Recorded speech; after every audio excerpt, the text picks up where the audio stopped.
Pantalón cortito, bolsita de los recuerdos, pantalón cortito con un solo tirador.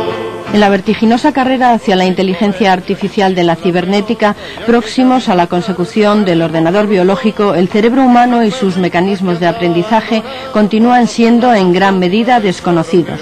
Sin embargo, la educación debe impartirse en la más temprana edad del niño, cuando sus ventanas de la oportunidad, como lo llaman los expertos, están abiertas. Y eso ocurre cuando las neuronas son jóvenes. Cuanto más, mejor.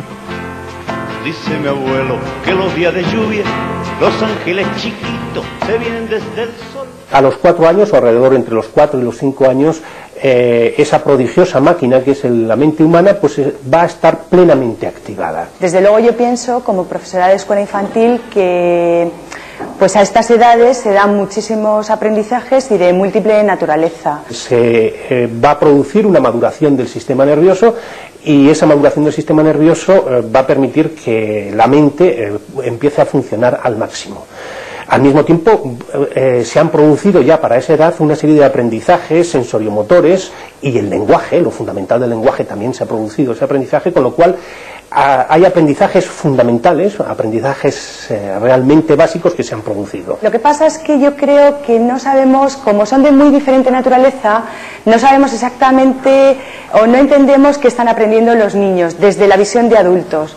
Están aprendiendo pues a solucionar conflictos sociales cuando se pelean con su amigo, están sabiendo utilizar ciertos instrumentos que se ponen en el aula, etcétera, ¿no? Entonces eso a veces hace que creamos que no están aprendiendo muchas cosas o que están perdiendo el tiempo, pero no son reales, ¿no? La escuela es un medio social fundamentalmente y es donde se dan todo este tipo de aprendizajes y hay que darles, o desde luego desde nuestra perspectiva, hay que darles suma importancia. Hay unas etapas en la vida en las cuales hay determinados saberes que sí tienen más interés en ese momento y que de producirse como deben de ser dan lugar luego a procesos mucho más importantes y mucho más desarrollados que podrían precisamente permitir que una persona fuera más inteligente si aquello hubiese sucedido como debiera haber sucedido en su momento, ¿no? Los bebés comienzan a apreciar lo que les rodea sobre los 2 y 4 meses de vida. Los circuitos neuronales conectan la retina del ojo con la corteza visual durante los 2 primeros años de vida. Durante el primer año el niño almacena los sonidos que escucha. Los movimientos fetales comienzan a las 7 semanas de vida y entre las 15 y las 17 semanas alcanzan su punto más alto. Después el niño, además de eso, trae desde el punto de vista genético, cuando nace, una cosa que llamamos instintos, que es completamente distinto que los reflejos. El instinto parece que empuja a la persona a realizar un acto, pero para la consecución de un fin.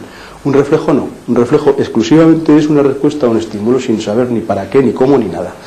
Entonces, entre el instinto que empuja al niño a encontrar un objetivo y los reflejos, poco a poco va desarrollando unas actividades. Estas actividades, con un aprendizaje continuado, van produciendo en él una sensación de memoria que va penetrando dentro de su cerebro y después, con la repetición continua, que es lo que nosotros tenemos en estos primeros 4 años de la vida de una persona, que sabemos perfectamente que es la imitación, él va repitiendo los fenómenos, va adquiriendo un aprendizaje, llega a un punto en el cual él mismo se pregunta a sí mismo, bueno, ¿y todo esto para qué? Y ahí es donde empieza el proceso evolutivo hacia la inteligencia. Pero hay determinados aprendizajes y determinados productos mentales que son más típicos de unas edades que de otras. Por ejemplo, es difícil aprender idiomas extranjeros a partir de cierta edad. Es decir, existe una tendencia a aprender determinados idiomas antes de que se produzca una maduración completa del sistema nervioso.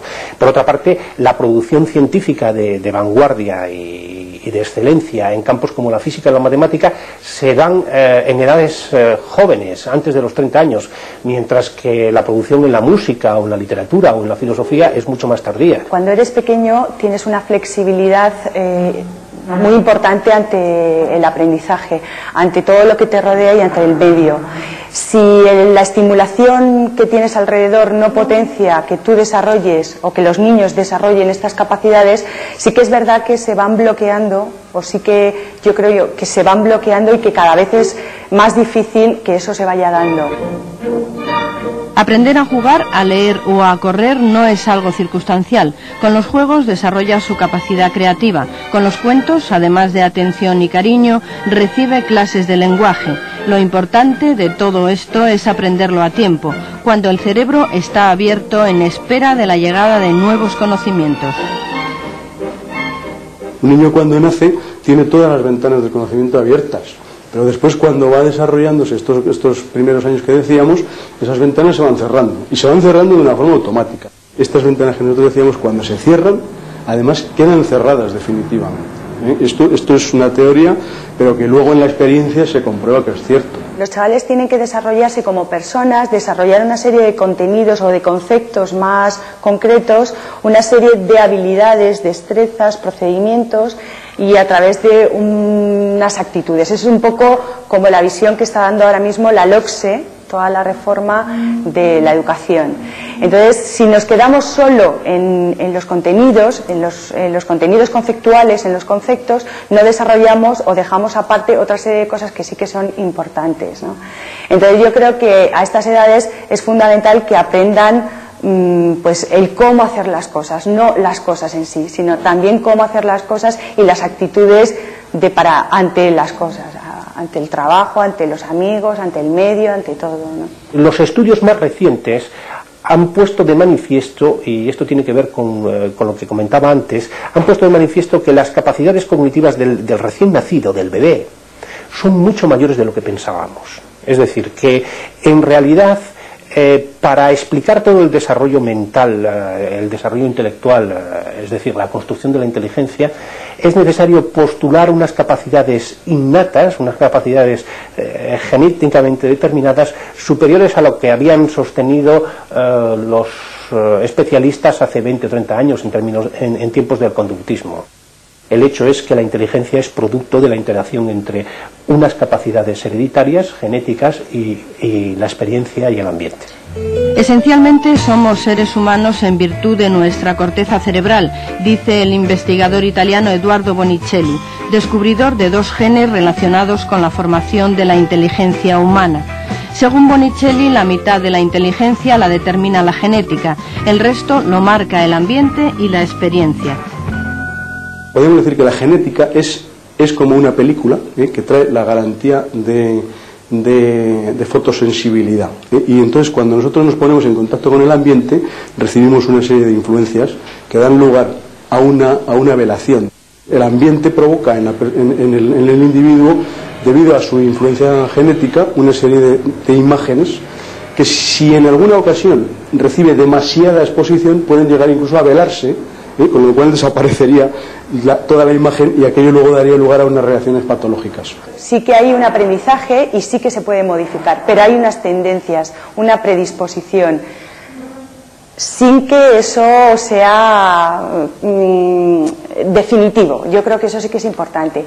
Ahora mismo yo lo que veo es una tendencia a una serie de investigaciones que van más hacia el campo genético, al desarrollo, al estudio del campo genético, y están descubriendo los estudiosos o los investigadores muchas cuestiones que hasta ahora no sabíamos. Creo que se está dedicando más a ese tipo de investigaciones y que se están dejando de lado un poco las investigaciones de cómo el ambiente está influyendo en el aprendizaje de los niños.